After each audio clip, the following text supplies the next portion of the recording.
Halo semuanya, salam kinyis-kinyis. Bertemu lagi denganku di channel Rebecca Natalia. Sekarang aku bareng juga narasumber kesehatan favorit kita nih, Kak Lisa. Apa kabar Kak? Baik. Sehat terus ya? Iya. Oke, video kali ini kita mau bahas nih tentang tantrum. Ini biasanya itu tantangan juga bagi orang tua yang punya balita gitu ya. Biasanya tuh anak punya kecenderungan ledakan emosional gitu ya, atau bisa juga disebut tantrum. Kayak anak aku nih yang sekarang udah real ya, udah 2 tahun ke atas tuh kadang tuh juga ada tanda-tanda tantrum gitulah. Maksudnya secara emosional, walaupun nggak sampai guling-guling juga di lantai pusing gitu ya. Pusing. Nah di sini kita mau tanya-tanya nih gimana itu tentang tantrum, hingga tips cara mencegah anak agar tidak tantrum, dan juga cara mengatasinya kalau anak udah terlanjur tantrum. Nah sebelumnya yang belum subscribe channel ini, kita tunggu untuk subscribe dulu, gratis.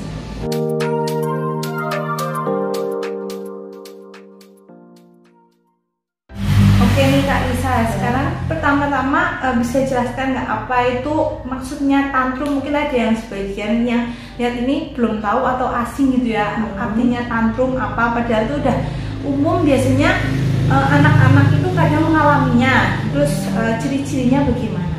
Nah, aku mau jelasin nih, tantrum itu apa sih? Takutnya ada yang ngerti tantrum itu artinya apa. Jadi tantrum itu adalah ledakan emosi nih yang dirasakan oleh anak-anak atau orang dewasa yang memiliki masalah dalam emosional. Jadi ciri-cirinya apa? Biasanya tantrum ditandai dengan sikap yang keras kepala, kemudian menangis dengan keras, kemudian marah-marah, dan sulit untuk menenangkan diri.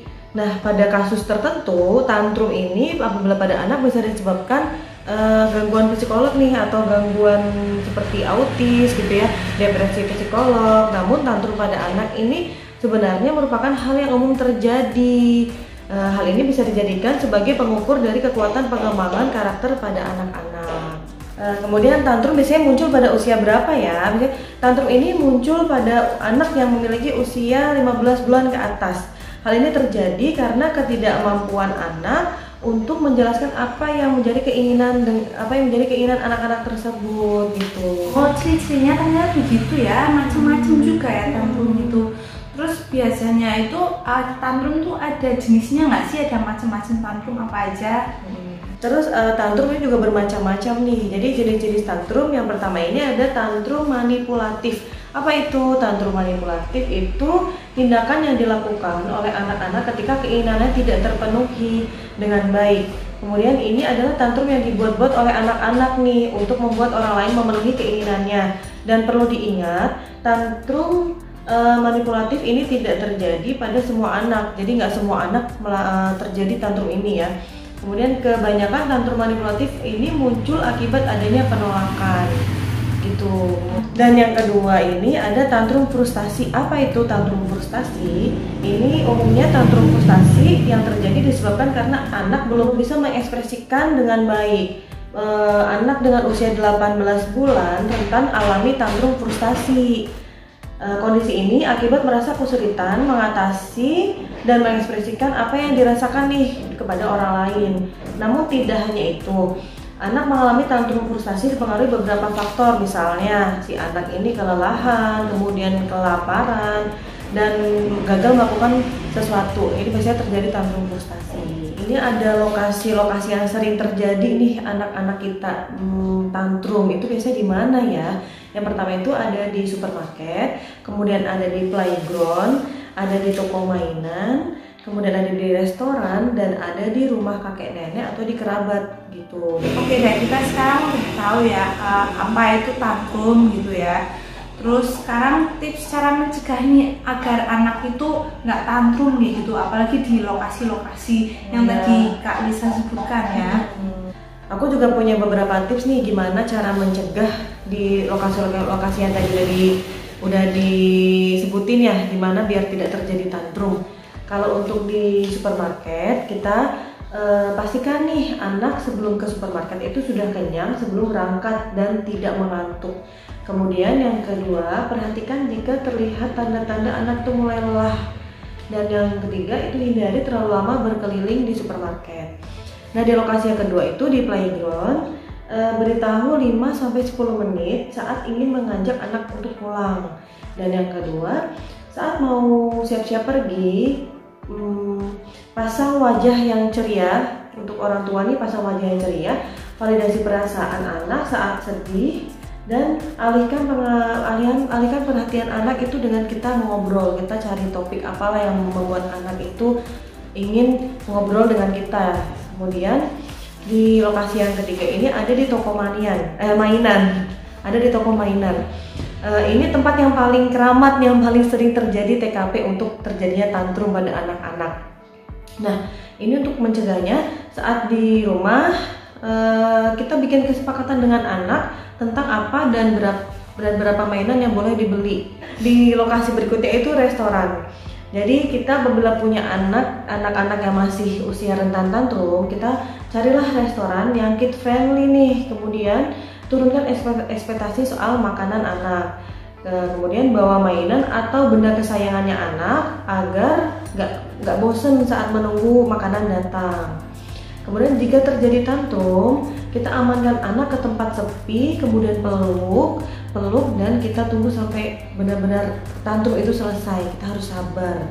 Kemudian lokasi yang terakhir ini yang sering terjadi itu ada di rumah kakek nenek atau di kerabat. Biasanya kalau di saat kumpul-kumpul ya, itu cara menjaganya itu kita harus memahami nih bahwa anak mungkin perlu waktu untuk beradaptasi dengan keluarga yang jarang ditemui, dan hindari memaksa anak untuk bersedia dicium, kemudian berjabat tangan, digendong dan sebagainya. Karena kan pasti jarang melihat, anak juga kayak gak mau, masih harus beradaptasi. Jadi kita sebagai orang tua harus jangan memaksakan gitu. Nah, selanjutnya bagaimana sih cara mengatasi anak kalau udah tantrum gitu? Aku di sini punya tips untuk mengatasi tantrum menurut jenisnya, seperti tadi yang udah saya jelaskan di awal. Untuk tantrum manipulatif ini banyak hal yang bisa dilakukan untuk menghentikan anak dari kondisi tantrum. Yang pertama ini harus tenangkan anak. Jika anak belum bisa berbicara, kenali penyebabnya dengan kita mengatakan nih, apakah kamu lapar, apakah kamu mengantuk. Nanti anak di situ akan mengangguk atau menggelengkan kepalanya. Dan kemudian ibu bisa membawa anak ke tempat yang lebih tenang. Pantau anak dan awasi, bebaskan dia untuk melakukan apa yang dia mau, untuk bisa meluapkan emosinya. Kemudian pastikan nih orang tua mampu menguasai emosi agar orang tua ini juga bisa terlihat tetap tenang dalam menghadapi tantrum anak ini. Jika anak sudah tenang, berikan penjelasan nih kepada anak bahwa yang tadi anak lakukan seperti tadi itu tidak baik. Kemudian beri penjelasan yang baik bagaimana seharusnya anak bersikap untuk mendapatkan yang dia inginkan. Dan jika setelah kondisi ini anak masih mengalami kondisi tantrum manipulatif, menurut Kids Health ini ya, salah satu cara terbaik mengurangi tantrum atau perilaku ini dengan mengabaikannya. Jadi kita abaikan dan ajak anak untuk melakukan kegiatan yang lain yang sama menyenangkannya. Jadi kita alihkan yang lain. Kemudian jangan ragu untuk mencari bantuan pada psikolog anak jika benar-benar kita sebagai orang tua sudah sangat kesulitan nih mengatasi tantrum manipulatif pada anak. Ya, kemudian cara tips yang kedua, ada beberapa tips nih untuk orang tua jika anak mengalami tantrum frustasi. Yang pertama apa nih, sebenarnya hampir sama sih ya tipsnya. Yang pertama ini dekati anak, buatlah anak menjadi tenang. Kemudian bantu anak untuk menyelesaikan apa yang tidak bisa dia lakukan. Dan yang ketiga, setelah anak tenang dan berhasil melakukan apa yang dia inginkan, berikan penjelasan nih bahwa perilaku yang dilakukan itu tidak baik, hampir sama seperti tadi. Dan kemudian kita mengajari anak untuk meminta pertolongan kepada orang tua atau kepada orang yang dikenal oleh anak. Tidak ada salahnya sesekali kita memberikan pujian juga nih kepada anak jika dia berhasil melakukan sesuatu tanpa tantrum. Kemudian saat anak meminta pertolongan, kita nih sebagai orang tua juga memberikan pertolongan dengan lemah lembut dan kasih sayang. Kemudian nih ada nih tantrum pada anak terkadang merepotkan ya. Namun peran orang tua dibutuhkan untuk membantu perkembangan dan karakter anak. Ketika menenangkan anak, orang tua sangat dihindari untuk moga benar dihindari deh untuk kekerasan pada anak agar anak merasa dihargai dan orang tua adalah panutan bagi anak. Tapi sebaiknya lakukan perilaku yang bisa dijadikan pelajaran untuk anak. Jadi tidak untuk memanjakan juga. Itu. Nah, jika terjadi nih tantrum di luar rumah, apa yang harus kita lakukan? Jadi misalnya yang kayak tadi nih terjadi di supermarket, di lokasi-lokasi yang di luar rumah, sebagai orang tua apa nih yang perlu kita lakukan gitu ya? Jangan beri perhatian atas sikap tersebut. Jadi apabila sikap tantrum yang terjadi ini tunjukkan cukup berbahaya, seperti misalnya nih melempar-lempar barang, kemudian banting-banting barang, dia sampai guling-guling gitu kan, ada juga ya tantrum anak sampai berguling-guling di tempat umum dia tidak peduli gitu. Sebaiknya bawa si kecil ini ke lokasi yang lebih tertutup untuk menenangkannya. Oke, kalau gitu ini sangat berguna banget ya videonya. Aku juga bisa sambil belajar nih informasi dari Kak Lisa. Semoga ini juga bisa menambahkan wawasan bagi kalian semua yang nonton. Terima kasih yang udah nonton. Yang suka video ini bisa kasih like. Oke, sampai jumpa di video berikutnya. Goodbye, see you.